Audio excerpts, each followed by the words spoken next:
Miq të dashur, ja ku jemi përsëri së bashku, kemi ardhur sot në një park ku do të zhvillohet një aktivitet shumë i rëndësishëm që është për muajin tetor. Është muaji roz për të gjitha ato gra që përjetojnë jo kohë të mira të kancerit të gjirit. Kështu që miq, ne këtu kemi të gjithë këta pjesëmarrës që na kanë ardhur sot në këtë park në mbështetje të gjithë atyre grave që miq të dashur, ne do të njihemi me këtë aktivitet, me organizatorët të këtij aktiviteti dhe gjithashtu me pjesëmarrësit dhe të gjithë ata që kanë ardhur nga senati, domethënë senatorët të zonës këtu në Brooklyn dhe me të gjithë ata njerëz që janë pjesëmarrës dhe do të na flasin për këtë ditë shumë të shënuar dhe për këtë muaj në përgjithësi. Shumë miq, vazhdojmë atë guitën tonë rreth këtij parku dhe këtyre njerëzve për t'u njohur më mirë.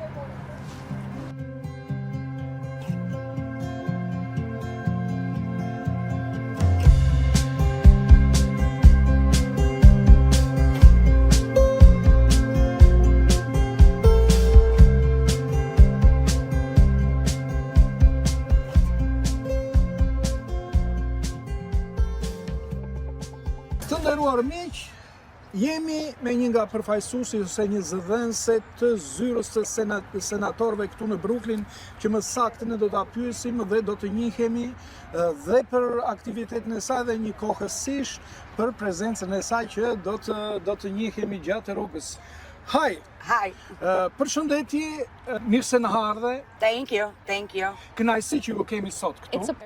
Si që jam këtu, faleminderit. Si e pritët ju këtë ftesë, ditën ose më saktë për këtë muaj që e kemi rozë për të gjithë ata gra që përjetojnë jo ditë të mira dhe ditë fort të mira që është kanceri? Oh, well, it's an honor to be here representing. Është nder për ne dhe për zyrën e Gjen Chan për të qenë këtu sot dhe për të qenë pjesë e këtij eventi për gratë shqiptare dhe është kënaqësi të shoh se si mblidhen dhe organizojnë këtë event për mirënjohje dhe më tepër njohuri për kancerin e gjirit dhe muajin e kancerit. Si e shihni rolin e shqiptarëve që tashmë jetojnë dhe për më tepër që ju i mbështesni me aktivitetin tuaj politik popullin shqiptar që banojnë në Brooklyn?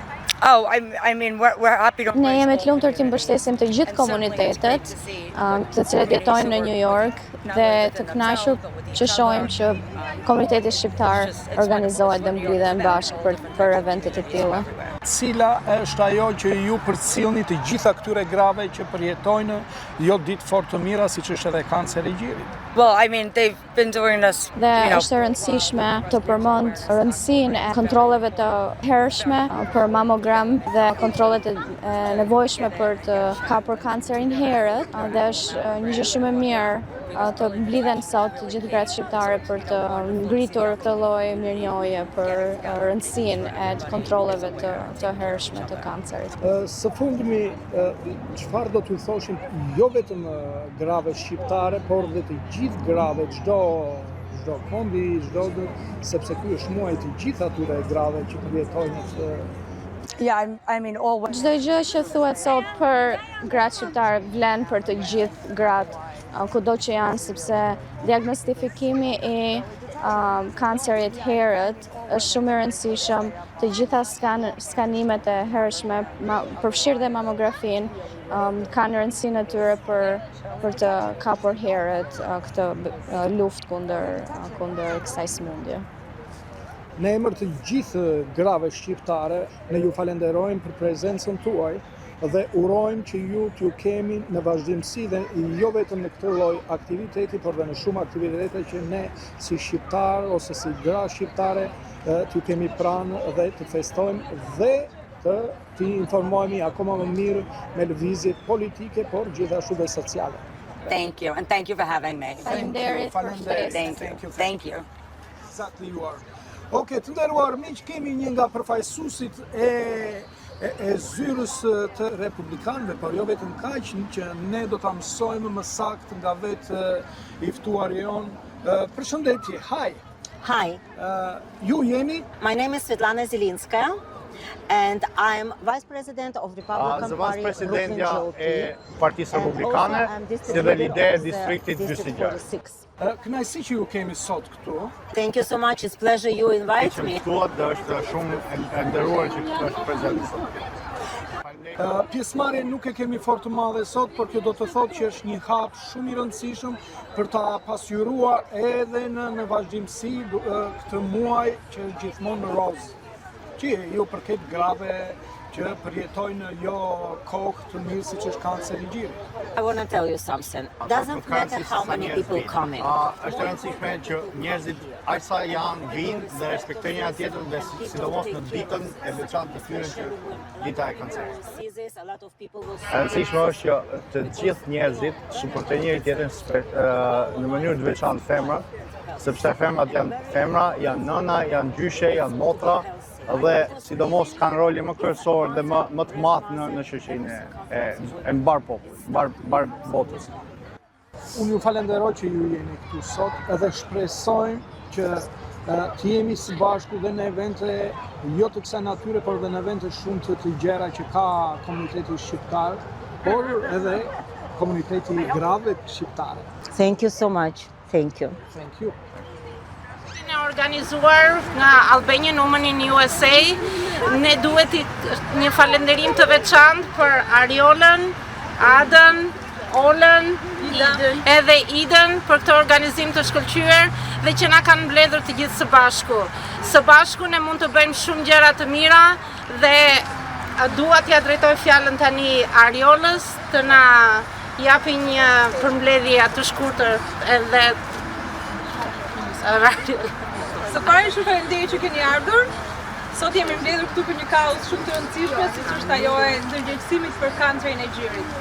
Është shumë e rëndësishme të kuptojmë që Oktober i Pink nuk është vetëm një ngjyrë roz, por është kujdesi për shëndetin dhe duke u kujdesur për shëndetin ne tregojmë dashuri për jetën edhe për familjen tonë.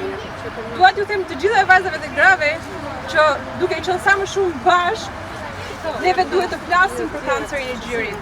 Nuk duhet ta mbajmë për brenda, sepse duke folur, ne mund të gjejmë shumë forcë për të luftuar edhe për ta përballuar këtë kauzë me sukses. Dhe duke qenë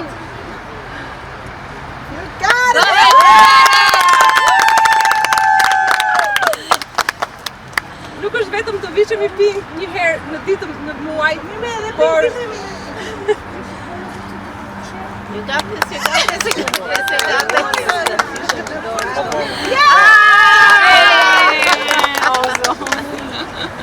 Durata më e bukur është familja që ne kemi, por për ta gëzuar të familje, ne duhet kujdesim për veten tonë. Kështu që ju lutem, shkoni, kontrolloni veten tuaj dhe mos e lini veten pas dore.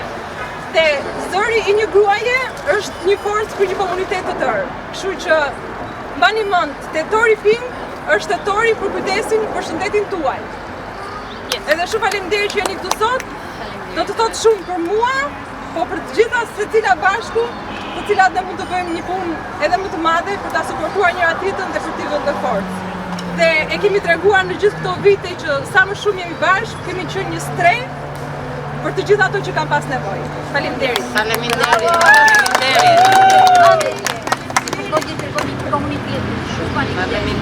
Zoti i bekoh. Ada. Zoti e ka radhën. Ola, hajde më afër. Hajde. Përshëndetje të gjithëve, unë jam Driola, jam në fushën e shëndetit mendor, jam me lumtur që jam këtu, është hera ime e parë dhe falenderoj për ftesën dhe mundësinë për të qenë këtu. Jam këtu për të dhënë një mesazh mbi vështirësitë, por edhe aksesin për shërbimet e shëndetit mendor për gratë që preken nga kanceri i gjirit. Është një sëmundje dhe një proces shumë i vështirë, i cili si çdo sëmundje tjetër të drejton drejt izolimit edhe frikës për të marrë ndihmë. Por mesazhi që dua t'jap është që ndihma është e mundur, është aty për të gjithë, edhe sa më shumë të flitet për sëmundjen, aq më shumë normalizohet edhe bëhet e mundur që njeriu të kuptojë më shumë mbi veten edhe komunitetin.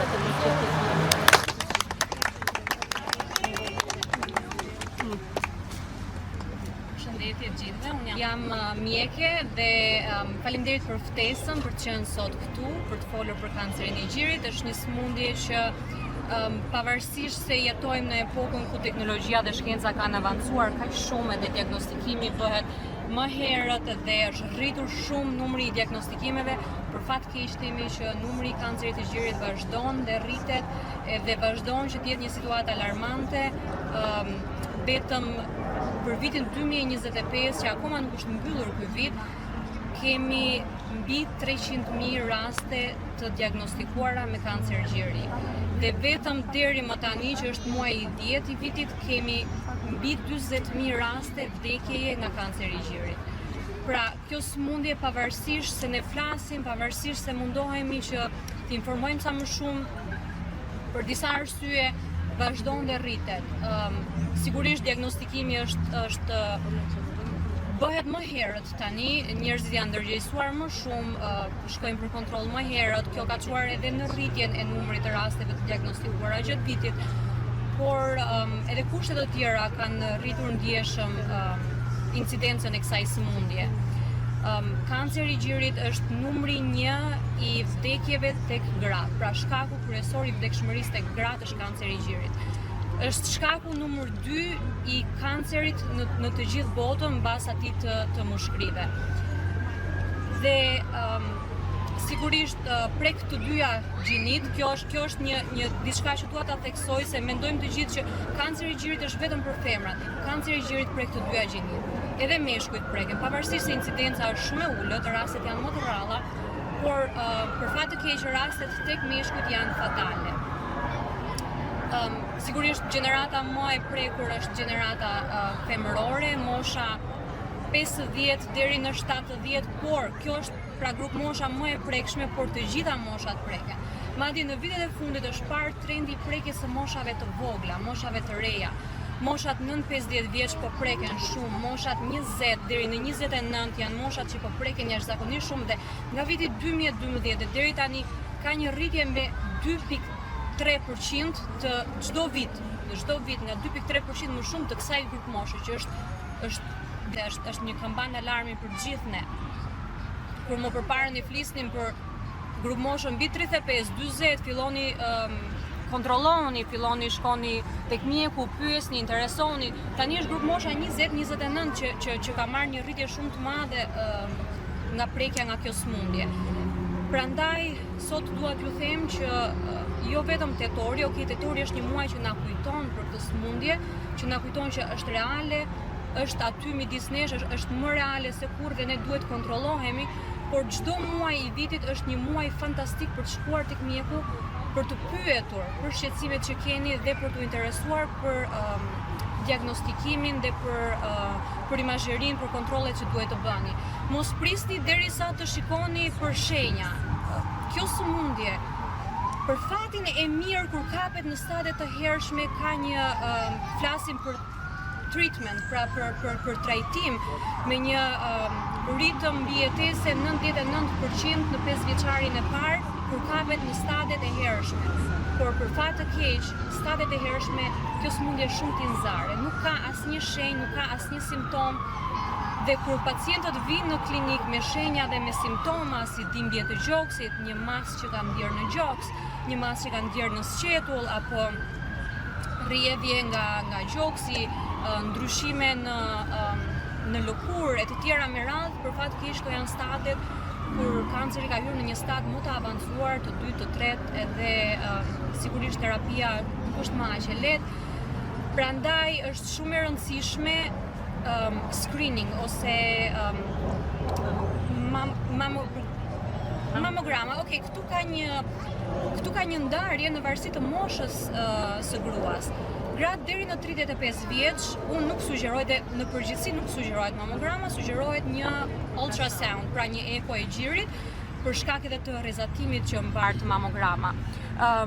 Mosha 35 deri në 40, përcaktimi me eko apo me mamogram bëhet në varësi të të rastit konkret dhe asaj se si e sugjeron mjeku, mbi 40 vjeç pastaj duhet për mamogram.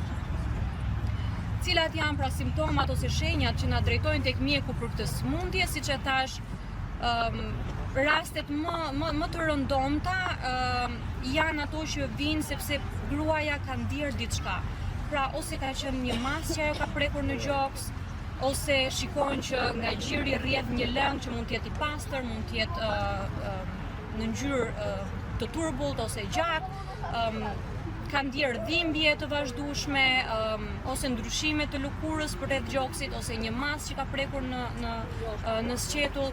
Këto janë zakonisht shqetësimet që i drejtojnë tek mjeku.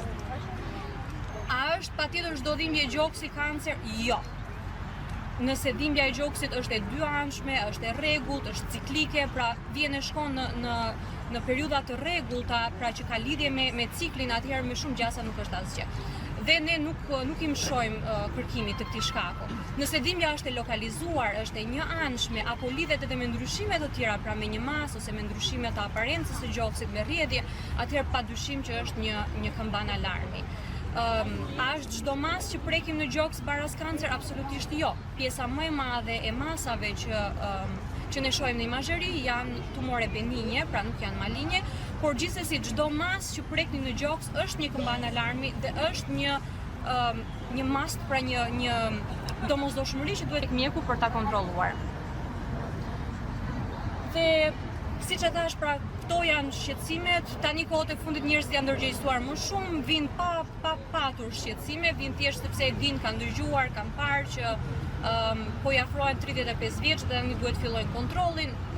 Ka edhe ky kontingjent grash që po rritet dita ditës dhe kjo është gjë e mirë, sepse tregon për emancipimin ton si komunitet femëror dhe është gjë për tu duar trokitur vërtet.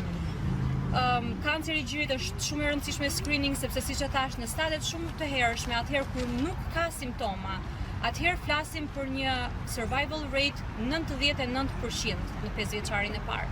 Në momentin që vjen me simptoma, kanceri për fat keq ka hyrë në stadin e dytë dhe të tretë, atëherë trajtimi dhe prognoza janë jo kaq të mira.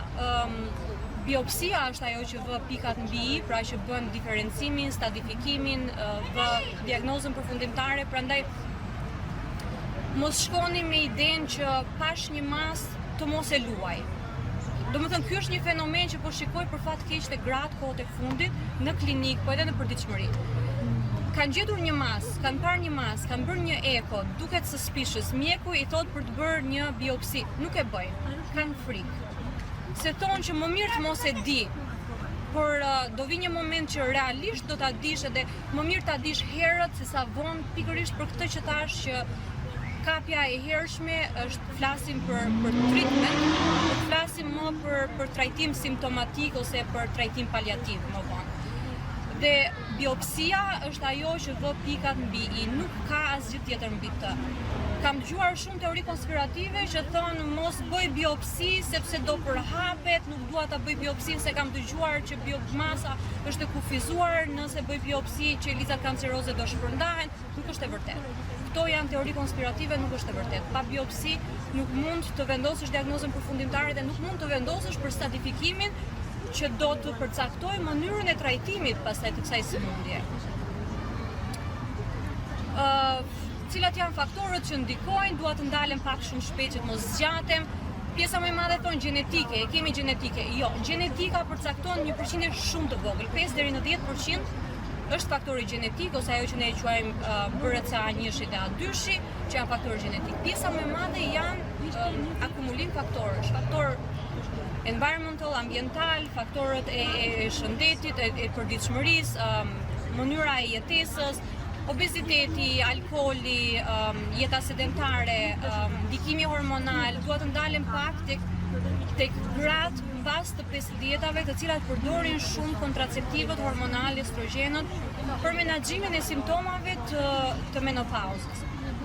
Ju lutem bëni kujdes sepse pikërisht këta kontraceptiv edhe këto element hormonal kanë një rol shumë të madh në zhvillimin e kancerit të gjirit. Ashtu sikurse kanë edhe edhe faktorë të tjerë, për shembull infertiliteti apo duhet të dini që gratë që lindin fëmijë dhe që ushqejnë fëmijën me gjë kanë një risk shumë më të ulët për të prekur nga kanceri i gjirit. Ndërkohë gratë që nuk kanë lindur asnjëherë, që kanë pasur një menstruacion të hershëm në jetën e tyre, janë më të predispozuara pikërisht për shkak të kohës së gjatë që kalojnë në ndeprimin e estrogjenit. Prandaj duhet keni parasysh të gjithë faktorët që çojnë në këto çrregullime hormonale. Kujdes me obezitetin, pesha, indi, diamor luan një rol shumë të madh në ndikimin hormonal, në rezistencën insulinike. Po ashtu edhe faktorë të tjerë të jetesës, ushtrimet janë shumë të mira, ruajtja e një balance, ushqyerja, alkooli, të gjitha këto janë faktorë që ndikojnë në rritjen e incidencës së kancerit të gjirit. Sot jemi mbledhur për të thënë shkoni, vizitoni, tregoni kujdes për veten tuaj, çfarë kujdesi mund t'i japim ne familjes tonë, çfarë kujdesi mund t'i japim ne fëmijëve tanë, çfarë kujdesi mund t'i japim ne komunitetit kur ne nuk kemi shëndet për veten tonë. Pra shëndeti i familjes tonë dhe shëndeti i komunitetit tonë fillon nga ne. Nëse ne jemi të shëndetshme, mund të bëjmë diçka për njerëzit e rreth e përqartë. Nëse ne nuk jemi, nuk mund të bëjmë asgjë. Dhe ju lutem mos bini prej e stigmës për të mos folur. Nëse diçka ju mundon, shkoni flisni. Nëse e keni këtë breng, mos e mbani brenda. Shkoni flisni tek një mik, tek një shok, tek një terapist, tek mjeku juaj familjes, diku për vetëm shkoni. Kjo është gjëja që doja t'ju thoja sot, edhe njëherë shumë faleminderit për ftesën. Shpresoj shumë që keni marrë atë informacionin që ju duhet, ndoshta sadopak, megjithëse tani informacioni është gjithandej. Dhe për çdo shqetësim që keni, shkoni drejtoni mjekut tuaj. Kjo është këshilla ime më e mirë si mjeke, si grua, si nën.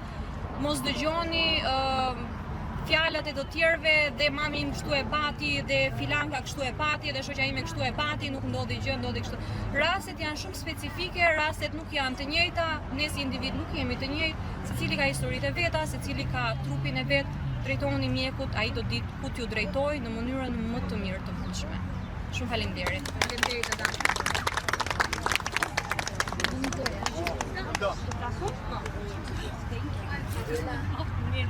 Unë jam Ida. Ky muaj është vërtet sa i rëndësishëm, aq edhe prekës. Ngjyra roz tregon shpresë për më shumë, tregon që ne femrat jemi shumë të forta, po jemi më të forta kur jemi më të bukura. Edhe në këtë muaj ne duhet jo vetëm suporti, duhet më shumë të flasim, të afrojmë komunitetin me kauzat tona, me atë që ne po kalojmë, me atë që ne kemi kaluar, me atë që po përjetojmë. Edhe nëse ne na bie diçka, si po e kalojmë, si po e vuajmë. Personalisht vi nga një traumë shumë e fortë familjare dhe si e kalova. E kalova duke mbajtur afër shoqërinë, duke folur, pavarësisht se shumë herë dëgjova, mos trego, mos fol për atë që po kalon. No, unë personalisht e kalova duke folur. Fola me shoqërinë, fola me njerëzit e mi, dola për kafe. Unë mundova që pavarësisht se ishte shumë e vështira që po kaloja, e vetmja gjë që më bëri mua të isha e fortë dhe ta kaloja shpejt ishte shoqëria, biseda me shoqërinë, kafet me shoqe. Pse thonë, terapia më e mirë është kafe me një shoqe. Ajo është terapia më e mirë që ne mund të kalojmë. Po, edhe që mund t'ja dalim për çdo lloj kauze. Tetori mund të jetë muaj i vështirë, por me forcën e grave nuk mundet t'ja dalim. Ne jemi gjithmonë më të forta. Bravo! Ju dua shumë.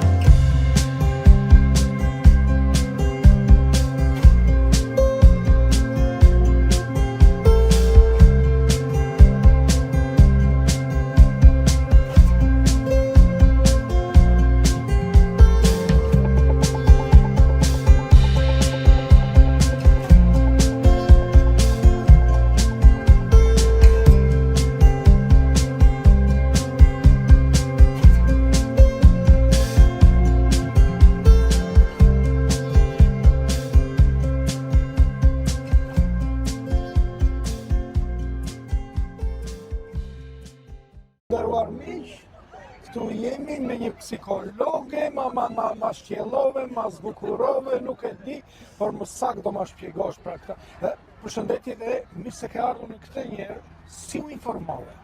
Përshëndetje dhe jam e lumtur që jam këtu dhe mirë se u gjeta. U informova nga grupi I Albanian Women in the USA në Facebook dhe pata fatin që të ftohesha si profesioniste për shëndetin mendor. I ndjek këto gratë? I ndjek. Në ato faqe që janë në Facebook, mos u gaboj në Instagram, ku I keni vetëm gratë. I keni me januar burrat. Si shikon, do me thënë, kur është dhe si që është rasti sot konkret që muaj roz, shumë specifike, por dhe shumë do me thënë se. Emri juaj ishte? Unë quhem Driola Dega, jam një... Nga Tirana? Nga Tirana. Psikoterapiste. 10, gati? 10. Dhe kush është ajo? Po.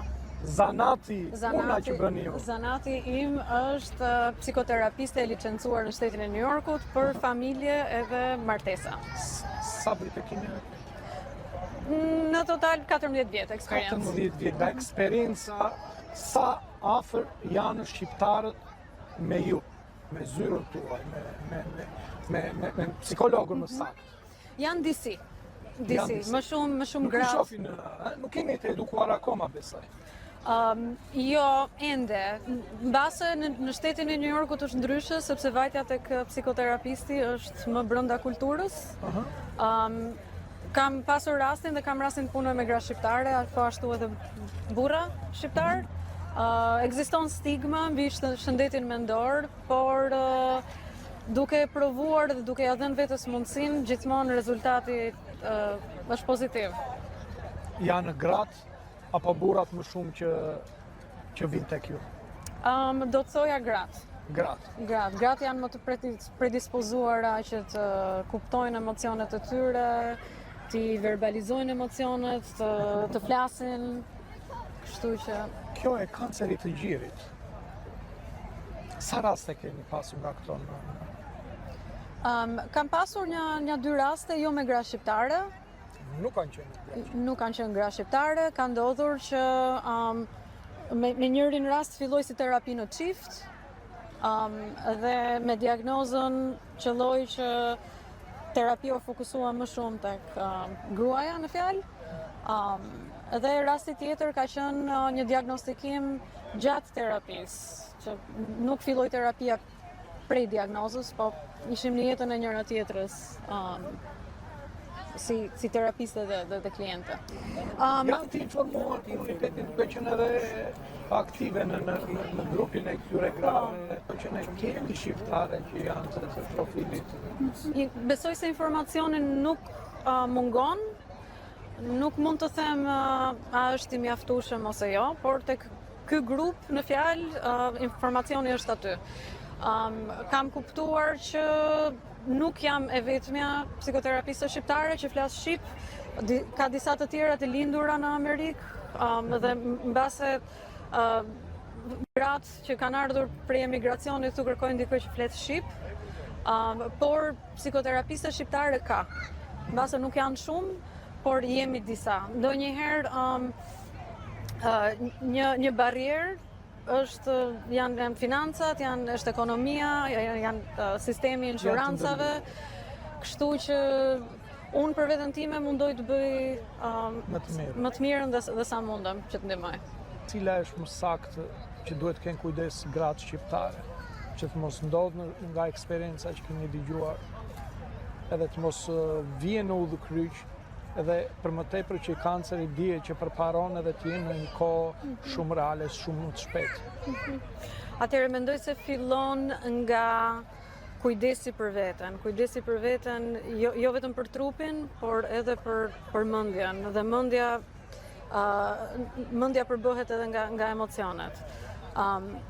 Kam pasur rastin të punoj me gra me probleme që vinë nga traumat e emigracionit, nga trauma familjare, stresi I lartë që dikush përjeton gjatë emigracionit, gjatë problemeve familjare si dhuna në familje, mund të rrisë edhe incidencën e sëmundjeve si kanceri, nga stresi, nga kalimi i një kohe të zgjatur në një stres të lartë.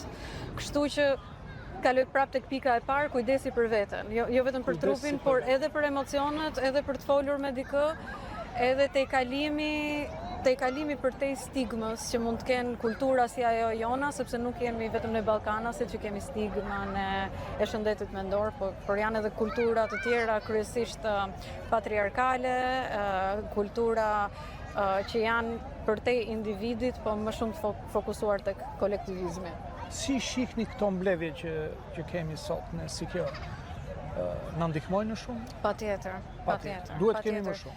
Njeriu është qenie sociale edhe nevoja për të qenë mes të tjerëve dhe për të ndarë me të tjerët është një nga nevojat më bazike të njeriut. Çfarë do t'ju themi të gjitha këtyre grave? Mesazhi që kam unë është që të kërkojnë ndihmë, të flasin me një mike ose me një mik ose një familjar i cili ju krijon besim që nuk do ndihen të gjykuara, do ndihen të pranuara, edhe pse jo të kërkojnë ndihmë më objektive nga dikush që është i trajnuar si persona që unë në profesionin. Duke që ne do dëshironim që të flasim rreth punës tuaj dhe kujdesit dhe gjithçka që ka të bëjë jo vetëm me këtë ngjyrën rozë, siç ka kujtetori, po për të gjitha çiftet, për individët edhe për burra, gratë, çfarë të jenë. Patjetër. Kështu që ne unë të falenderoj që ishe prezent sot këtu dhe shpresojmë që ne të takohemi dhe të flasim më gjerën dhe më shkoqur, më qartë, se ne kemi nevojë. Sidomos në vendi ku jetojmë. Patjetër, me shumë kënaqësi, faleminderit. Shumë faleminderit. Shumë faleminderit. Doktoresh këtu. Kënaqësi, Ada më the, Ada, Bico. Përshëndetje, mirë se ardhe dhe kënaqësi që unë ju shoh këtu në këtë ditë ose më saktë në këtë muaj rozë, siç e keni është quajtur. Më thuaj pak si e shef këtë mbledhje sot, edhe në këto ambiente të një parku, të flasim për një diçka shumë madhore, siç është kanceri i gjirit. Më bëhet shumë qefi në fakt për këto mbledhje të komunitetit, është gjë shumë e mirë, sepse janë evente që sjellin bashkë gratë, jo vetëm për t'u informuar nga ana shkencore, mjekësore, por edhe për t'i dhënë suport njëra tjetrës. Është e vërtet, është një muaj shumë domethënës, kjo është një sëmundje, siç e thash edhe më parë, kjo është një sëmundje shumë e rëndësishme që po merr përmasa shumë të mëdha, pavarësisht gjithë përpjekjeve dhe gjithë terapisë dhe çdo gjë tjetër që po bëhet në kuadër të saj. Dhe këto janë mbledhje shumë të bukura që bëhen për të ndërgjegjësuar gratë që të kërkojnë kujdes për veten e tyre në radhë të parë. Na informo pak, ju jeni mjeke, domethënë doktoresh. Doktoresh kush është specifike për? Unë jam mjeke familje. Mjeke familje. Po. Atëherë, sa në kontakti me komunitetin shqiptar? Mjeku i familjes është etapa e parë që bie në kontakt me pacientët. Pra, pacientët vinë tek mjeku i familjes, sikur kanë simptoma, edhe kur nuk kanë simptoma, por vetëm vinë sepse duan që të bëjnë një konsult, të bëjnë një kontroll, të bëjnë një mamogram apo një ekogjiri. Mjeku i familjes është etapa e parë ku ata vinë dhe mjeku i familjes është ai që i drejton dhe i orienton pacientët në varësi të specifikës së situatës që kanë se ku duhet shkojnë më tej. Kush është impakti ose gjëja e parë që duhet bëjnë këto gra? Gjëja e parë që duhet bëjnë këto gra, për mendimin tim si mjeke, është që të informohen. Në kohët e sotme informacioni është fuqia më e madhe. Nëse nuk kanë informacionin e duhur, nuk do dinë as ku të trokasin, as ku të drejtohen, as çfarë ndihme të kërkojnë për veten e tyre. Pra, informacioni është etapa e parë dhe më e rëndësishme. Urojmë që këto gratë mos kenë, kush ose cila është ajo që ata duhet të bëjnë? Kontrolli i vazhdueshëm periodik. nuk ka rëndësi nëse ke apo nuk ke simptoma, ne nuk duhet të presim Ka ndonjë derisa moshë specifike që duhet të ketë kontroll? Jo, nuk ka një moshë specifike, sepse siç e thash, kjo sëmundje nuk prek më vetëm një grup moshë të caktuar. Kjo sëmundje prek të gjitha grup moshat, sigurisht ka një preferencë për moshat 50+, por vitet e fundit është vënë re rritje shumë e madhe e numrit të grup moshave të reja nën 50 vjeç. Kush është shkaku i dhimbjes? Shkaku është stresi është një nga faktorët, por për moshat e reja faktori gjenetik është sigurisht një përqindje e vogël, 50%, pjesa tjetër është lifestyle që i themi ne. Pra është mënyra e jetesës, është aktiviteti fizik, përdorimi i alkoolit, përdorimi shumë i pesticideve dhe i hormoneve që përdorim me apo pa vetëdije. Pra një rritje shumë e madhe e numrit të grave që përdorin kontraceptivët, për trajtimin e simptomave të menopauzës. Kjo është, ose edhe për shkaqe të tjera, thjesht për qëllime kontracepcioni, është një risk shumë i madh. Dhe mendoj që kjo ka të bëjë shumë me grup moshën 20 deri në 30-35, përdorimi i këtyre kontraceptive hormonal ka ndikuar shumë. Është domosdoshme që të kemi gjithmonë aktivitet të këtill, që të mblidhemi dhe të flasim për Është shumë e domosdoshme, ashtu siç thash, informacioni është gjëja më e sigurt, më e mirë, informacioni është power themi neve. Kështu që padyshim që duhet kemi evente të tilla ku të informohemi, se nëse nuk kemi informacionin e duhur nuk do të dimë ku ta kërkojmë ndihmën ose për çfarë ta kërkojmë ndihmën. Jeni aktive në këtë organizatë ose më saktë në këto sociale të këto? Po, patjetër. Jeni. Unë kam mësuar që aty është një pjesëmarrje jashtëzakonisht e madhe. Është e rëndësishme thjesht që të kërkojmë një ndihmë rreth një shtëpie, rreth një pune, rreth një diçka e tjetër.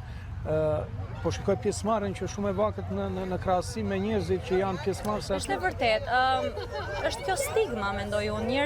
Njerëzve i pëlqejë marrin ndihmë, informacionin që i duhet, por preferojnë që të mos duken, të qëndrojnë kështu pas kuintave themi ne. Ne si qenie njerëzore në përgjithësi duam të marrim, por kur vjen puna për të dhënë, është pak më e vështirë, mendoj unë.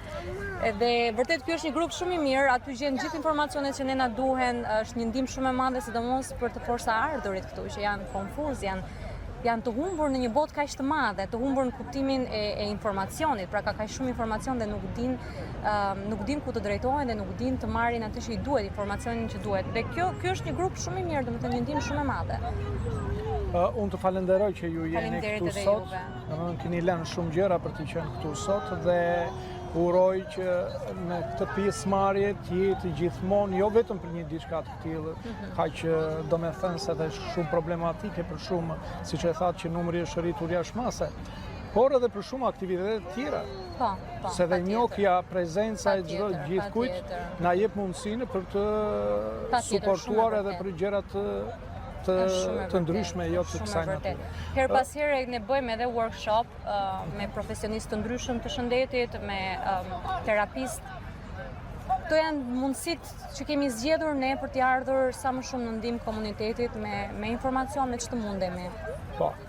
Të shpresojmë që të jemi ndonjë ditë së bashku dhe të trajtojmë gjithmonë nga një diçka që do të jep jashtëzakonisht e madhe për çdo. Unë mendoj që informacioni i sigurt, sepse informacion sot ka pafund. Sot bota është e mbingarkuar nga informacioni, por kualiteti i informacionit është pjesa më e rëndësishme.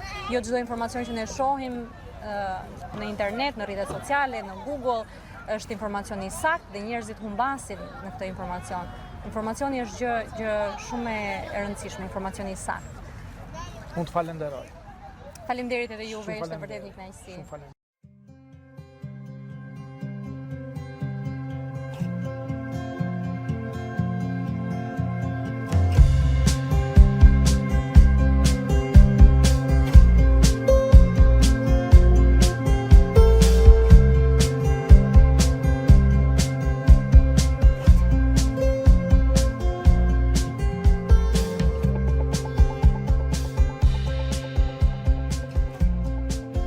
Miq të dashur, në këtë ditë të sotme, ose më saktë në këtë muaj, siç thamë, Është dita muaj i sensibilizimit dhe muaj i rozë. Muaj i rozë. Më fol pak sepse ti ke qenë edhe një përjetuese, apo? Po. Në radhë të parë emrin më thuaj njerë për të gjithë ata që së njohin se ne të njohim. Ida, unë jam Ida. Dhe kam 21 vjet që jetoj në Amerikë. 21 vjet. Po. Ka pasur këtu mbledhje të kësaj natyre, domethënë të muajit vitet e fundit, sensibilizimi për njerëzit? Po, ka pasur pothuajse çdo vit. Ne kemi pasur shoqe që kemi humbur, kanë humbur jetën nga kjo sëmundje, even though luftuan shumë, nuk ja dolën. Përsëri ka shumë që kanë luftuar dhe e kanë kaluar, edhe janë shumë më mirë sot. Na ka dhënë një mesazh që duhet jemi shumë të forta, shumë të kujdesshme. Ajo që duhet kemi më tepër kujdes është kujdesi mendor, sepse që aty fillon çdo gjë. Ju patët një... Po, unë kam personalisht në vitin 2024, unë kam kaluar një sfidë të fortë me vajzën, me shëndetin e vajzës. Ishte traumë familjare, ishte e vështirë për ta pranuar, por kuptova që në qoftë se unë nuk do isha e fortë, nuk mund ta kalonin. Më pas kuptova që biseda me shoqet, biseda me të afërmit, afrimi sa më tepër me komunitetin tim, më ndihmoi më tepër mentalisht për ta kaluar edhe më dha më tepër forcë. Si mua edhe vajzës. Cila është ajo që në momentin që dikush informohet, veprimi i parë që duhet ndërmarrë? Të mos janë disa. E para është kujdesi në anën mjekësore. E dyta është ruajtja e qetësisë. Ti ta pranosh. Është e nevojshme një psikolog? Është shumë e nevojshme nëse ti nuk e përballon dot. Unë e pata shumë të vështirë muajin e parë, ta pranoja atë që do kaloja me vajzën. Pastaj binda veten që nëse unë nuk do jem e fortë, nuk mund ta shëroj. Sepse të ndihmon mjeku, të ndihmon doktori, patjetër që është hapi i parë që do shkosh dhe do drejtohesh. Por të shëron dhe, siç ta thash, shoqëria, të ndihmon ana psikologjike që duhet të jesh e qetë.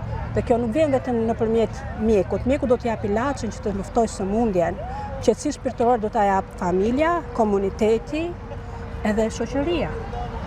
E kupton? Dhe unë e gjeta veten shumë të qetë në momentin që u flisja me shoqet përreth. Në momentin që mua shoqet vinin, më merrnin për një kafe ose qoftë edhe vajzën, edhe e kam ndier veten shumë të qetë, edhe më shpar sfida që kisha përpara shumë e lehtë.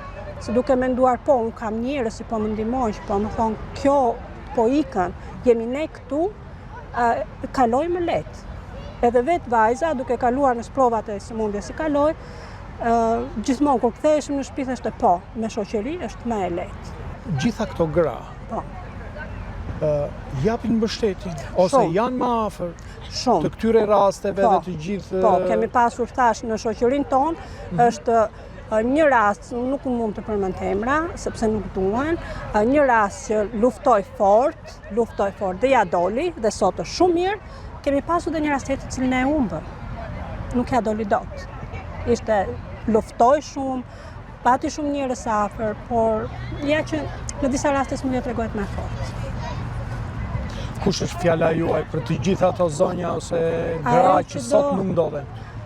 Që sot nuk ndodhen? Nuk ndodhen në këtë mbledhje, në këtë... Okej. Dhe për më tepër, nga eksperienca dhe nga gjitha këto që ke qenë. Nga eksperienca ime personale, them që hapi i parë është kujdesi mjekësor, nuk duhet neglizhuar. Çdo vit duhet bërë teste, duhet ndjekur këshillat e mjekut, sidomos për ne femrat. Dhe ajo që është më e rëndësishme dhe më e fuqishme për mua, siç e thash, është bashkimi dhe qëndrimi në komunitet, qëndrimi në shoqëri, biseda me shoqërinë, me njerëzit më të afër, sa më shumë të flasësh, sa më shumë ti të çlirosh atë që ndjen, sa më shumë ti të shprehësh atë që ke, sa më shumë të tregosh të tjerëve atë që ke përjetuar, jo vetëm që ndihmon veten tënde, po ndihmon të tjerët duke penguar të kalojë sfida të mëdha. Sepse duke folur, ti i mëson tjetrit që po, duke treguar, unë filloj mbrohem. Që unë edhe dikush tjetër të mos kaloj atë që kalova unë. pavarësisht se janë disa gjëra që nuk janë në dorën tonë, sepse sëmundja nuk e përcakton dot askush, por sëmundjen mund ta lehtësoj dhe mund ta dhimbjen e saj mund ta zvogëloj gjithkush. Kështu mendoj. Unë të falenderoj që ishe sot këtu. Faleminderit edhe Dhe juve që u bët pjesë e kësaj. shpresojmë që të kemi pjesëmarrje gjithmonë Patjetër. për ato fjalimi që mbajti doktoresha, për të gjithë ato bisedat që u bën me Unë njerëzit. uroj shumë që këto mbledhje pavarësisht se janë të vogla dhe spontane, të ndikojnë shumë te ato vajza të cilat po kalojnë një vështirësi, kanë kaluar një vështirësi, dhe për më tepër te ato vajza ose te ato gra që të cilat të sensibilizohen, të kuptojnë rëndësinë e kontrollit të mjekut, të muajit tetor. Shumë faleminderit. Okej. Nderuar miq, këtu afër kemi Ariolën dhe është organizatorja e të gjithë kësaj. Nuk është hera e parë që po zhvillohet një aktivitet i këtill e muajit të rozë, sensibilizim i të gjithë atyre grave, por jo vetëm, ë? Po, patjetër. Është viti 5 që Albania Women USA organizon aktivitete për kancerin e gjirit. Jemi lidhur këtu për një kauzë shumë të rëndësishme siç është ndërgjegjësimi i kancerit të gjirit. Tetori roz nuk është vetëm një ngjyrë pikë që ne veshim për të civilizuar njëri tjetrin, por është një ngjyrë për të treguar që ne duhet të kemi kujdes, duhet të kujdesemi për shëndetin tonë, duhet bëjmë vizita në përgjithësi, mos presim vetëm muajin tetor për të shkuar për te doktori, por duhet ta bëjmë këtë vazhdimisht sa herë që shikojmë që një gjë nuk shkon me trupin tonë. Tetori është ai muaj që na kujton që kanceri i gjirit nuk njeh as moshë, nuk njeh as vend. Dhe prandaj ne mblidhemi këtu, sepse nga këto kauza dhe nga këto gra të cilat kanë kaluar ose janë duke kaluar, ne marrim forcë, por gjithashtu edhe suportojmë njëra tjetrën, sepse është një sëmundje akoma më vështirë kur ne jemi larg, dhe duke qenë me njëra tjetrës japim forcë edhe për të treguar që të gjithë mund t'ia dalim mban, sidomos kur ne bëhemi me njëra tjetrën. Kam pasur rast në rrethin tuaj shoqëror miqësor që ka përjetuar ose edhe kam humbur jetën. Atëherë çdo vit neve kemi të ftuar gratë të cilat e kanë kaluar, tani gëzojnë shëndet të plotë dhe gjithmonë vinë për të suportuar gratë të cilat janë duke kaluar këtë sëmundje, ose thjesht për të ndërgjegjësuar dhe për të qenë zëri ndërgjegjësues për çdo grua dhe për çdo vajzë për të bërë kontrollin e gjirit. Kush është fjala juaj ose ajo thirrja juaj për të gjithë komunitetin gratë shqiptare? Duajini veten, bëni vizita të shpeshta te doktori dhe kujdesi ndaj vetes është dashuri për jetën. Tetori nuk është vetëm një ngjyrë pink, është kujdesi ndaj vetes tuaj dhe sa më shumë dashuri për veten tuaj. Unë do të kërkoja edhe këtë që të ketë një sensibilizim më i madh, të ketë një pjesëmarrje të mëdha. Ne sot pam këtu një sër njerëzish, mjekësh, psikologësh, nga komuniteti, domethënë nga pushteti vendor këtu në Brooklyn, kështu që kjo ishte një gjë shumë e madhe. Është një këmbën që çdo vit ne kemi akoma më shumë gra që janë të ndërgjegjësuara, janë gra që vinë, janë gra që suportojnë njëra tjetrën, edhe mes nesh sot kishim doktor dhe psikolog për të thënë që nuk jeni vetëm në këtë betejë, është më mirë kur flisni me njëra tjetrën, është më mirë kur tregoni se çfarë ju shqetëson, sepse kështu mund të shpëtoni veten tuaj në kohë. Kështu që të nderuar miq, edhe me këtë bashkëbisedim me Ariolën, që është edhe organizatorja, por edhe krijuesja e faqes së grave shqiptare këtu në New York, edhe më gjerë se unë e kam parë që ka edhe nga Shqipëria, ka nga të gjithë vendet e tjera. Kështu që miq, që ne urojmë që sidomos dua të bëj një thirrje ju gratë. Në një ditë si kjo, hajdeni, mblidhuni, diskutoni dhe njihuni, urojmë të mos keni asnjë rast të tillë, po kur i bëjmë paraprit është një gjë shumë madhore dhe jeta jonë bëhet më e lehtë dhe më e mirë. Kështu që miq të nderuar, ardhëm këtu në fund dhe shpresojmë që ju të keni marrë të gjithë më të mirën nga ky sensibilizim dhe ky organizim që ndodhi sot këtu në këtë park që ndodhet në Berridge në Brooklyn. Miru pafshim dhe do të shihemi se çfarë do të kemi, do ta shohim në vazhdim. Mos haro, shko dhe bëje sot një vizitë. Faleminderit. Miru pafshim. Hi, I'm here representing State Senator Steve Chan. Thank you for including us in this event. I think it's so important. It's great to see your community pulling together to take care of one another. It's really, really great. And on behalf of the Senator, we'd like to present this citation to the Albanian women in America. Thank you so much. As a small way to recognize the effort you put into putting this together. Thank you. Thank you for having me.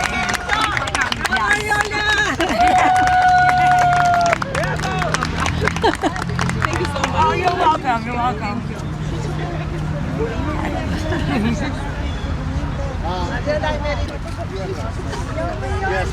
Yes, hello. Yeah.